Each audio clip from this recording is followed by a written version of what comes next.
Phylicia. It's very nice to meet you. And I'm Phylicia, and it's very nice to meet you. It's so nice to meet you. So that's what I was hearing. A lot of people say Phylicia Rashad, but it is Phylicia. It's Phylicia. Okay, well, Miss Phylicia Rashad, it is very nice to meet you. I'm so excited to be sitting with you. Thank you. You just had a birthday recently. What'd you do? Yes, I did. Yesterday, I worked. I worked Really? all day and all night, and I thought that was very auspicious. I thought that was really great. I was very grateful for that. Let's talk The Roommate. So you are actually going to be here making your Steppenwolf directorial debut with this show. What drew you to Chicago for this? Anna Shapiro, the artistic director of Steppenwolf. Anna Shapiro said, there's a play I'd like for you to read, there's a play I'd like for you to direct. She sent it to me and I read it and we talked about it and I said, okay. It's being described as the odd couple meeting Breaking Bad. Can you give me a little bit more? What does that mean? This is a beautiful play written by Jen Silverman, and it's a story of two women of a certain age who appear to be very, very different, and they are brought together by corresponding needs.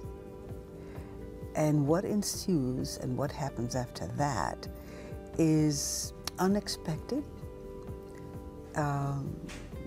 Some of it is humorous. It's very touching, very poignant play. What do you think people are going to walk away from? I have no idea. I never know. You're a Tony Award winner.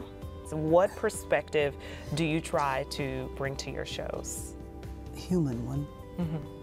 I look for the humanity in every work, because that's what's important. We try to find that in the characters, we find that in the situation. We want to present that humanity. I know that you know this already, but you are a TV mom to a lot of people. So I have to ask, how do you walk around in public? I walk around like myself. I just go where I'm going and do what I'm doing. And yes. People come up to you, they're pretty excited to meet you because it's a moment of nostalgia. I'm experiencing one right now, I have to tell you. I have to tell you, it is such a blessing. It is such a gift. It is such a privilege to do work that means something to people. As actors, we could do any number of things that don't have any meaning to anyone. So to have done work like that,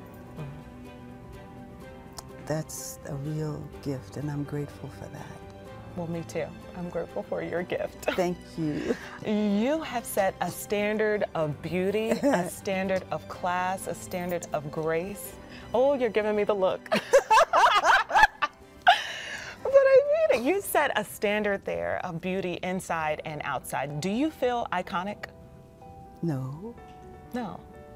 My mother says that I don't see myself the way other people see me. And I think she's probably right.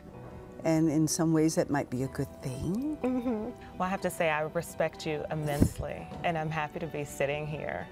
I definitely want to ask, though, with everything that's been in recent news, what do you hope will be the legacy of the Cosby Show?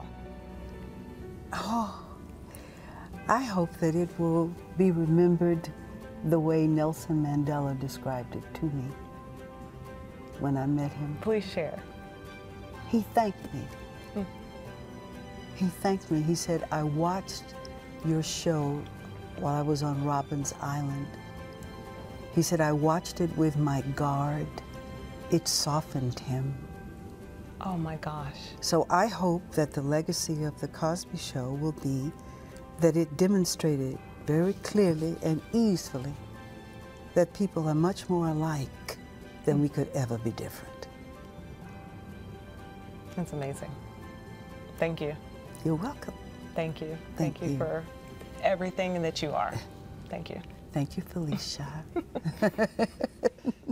The Roommate is running through August 5th at Steppenwolf Theatre. Steppenwolf.org is where you can find all the ticket information. And one final note, we of course were not allowed to ask anything specific about Bill Cosby and the allegations of sexual assault. You know, he was convicted of 3 counts of sexual assault back in April. And so clearly they worked very close. She initially came out in support of Bill Cosby. We weren't allowed to ask how she feels about it now, but you can at least see the work. She appreciates and respects the work of Bill Cosby. history and what they accomplished on the Cosby Show.